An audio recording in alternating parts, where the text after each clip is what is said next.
ఈ ఆదివారం ఎపిసోడ్లో ఇలా కానీ జరిగితే జడ్జెస్కి, షో మేకర్స్కి దబిడే ఆడియన్స్ నుంచి, ఇది కన్ఫర్మ్. ఫస్ట్ వీడియోకి లైక్ కొట్టి చూడండి. ఈ వారం ఎవరు బ్రో ఎలిమినేట్ అని చాలామంది అయితే మెసేజ్ చేశారు. ఆల్రెడీ ఎప్పుడో చెప్పా, ఒక నెలకు ముందర ఉన్న అప్డేటే.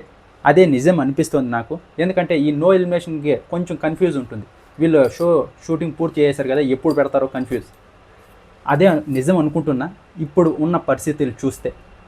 ఇప్పుడు ఏం చెప్తున్నా అంటే, ఈ వారం ఎలిమినేట్ అవ్వాల్సింది ఎవరు? Nataraj master, Neetu, నోకరాజ్, Asia. వీళ్ళు ఎలిమినేట్ అవ్వాలి కదా, కానీ వీళ్ళు ఎలిమినేట్ అవ్వలేదు. టాప్ 5లో ఉన్నారు.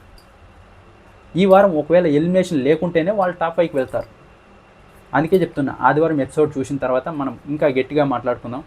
ఇప్పటికే ఫేవర్ చేశారు అనే జడ్జెస్ని, షో మేకర్స్ని దొబ్బుతున్నారు. ఎలిమినేట్ అయిన వాళ్ళని కూడా మళ్ళీ షోలో పెట్టారు. వాళ్ళేమో ఓవర్గా రియాక్ట్ అయ్యి రెచ్చిపోతున్నారు. వాళ్ళు ఏమైనా తప్పులు చేసినా కూడా వీళ్ళు అడగడం లేదు, జడ్జెస్ వాళ్ళకు భయపడుతున్నారు అని చెప్పారు.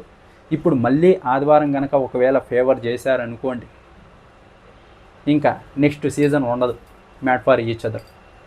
నాకు తెలిసి ఈ ఆదివారంతో క్లోజ్ అయిపోతుంది. మీ ఇష్టం వచ్చిన వాళ్ళు విన్నర్ చేస్తారని తెలిసిపోయింది అని స్టాంప్ కూడా వేస్తారు, వీళ్ళే విన్నర్స్ అని కూడా.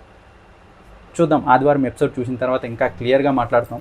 అమీర్ అలాగే అభిమానిక, సోనియా, సిద్ధు వీళ్ళు ఈ వారం లిస్ట్లో లేరు. వీళ్ళు ఎలిమినేట్ అయ్యే ఛాన్స్ లేదు. ఆసియా, నోకరాజు, నటరాజ్ మాస్టర్, నీతు వీళ్ళు ఎలిమినేట్ అయ్యే ఛాన్స్ ఉంది.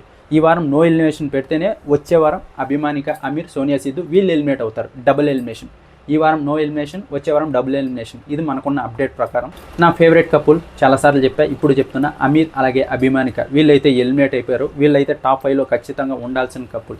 మ్యాట్ ఫర్ ఈచ్ అదర్ ఎందుకు పెట్టారు? వాళ్ళ మధ్య లవ్, అండర్స్టాండింగ్ చూడడానికి పెట్టారు, ఎలా ఉంది అని. వాళ్ళే గెలవాలి, కానీ వాళ్ళైతే ఎలిమినేట్ అయిపోయారు.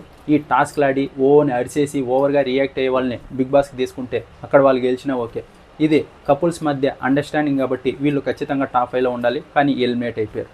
నాకు తెలిసి ఈ మ్యాట్ ఫర్ ఈచ్ అదర్లో విన్నర్కి, రన్నర్కి అర్హత ఒక సంధ్య అలాగే బిట్టో, వీళ్ళకి, అమీర్ అలాగే అభిమానికి వీళ్ళిద్దరికీ ఉంది. నా ప్రకారం వాళ్ళే విన్నర్, రన్నర్. ఇంకెవరన్నా విన్నర్, రన్నర్ కావని. నా దృష్టిలో వీళ్ళే పర్ఫెక్ట్ కపుల్.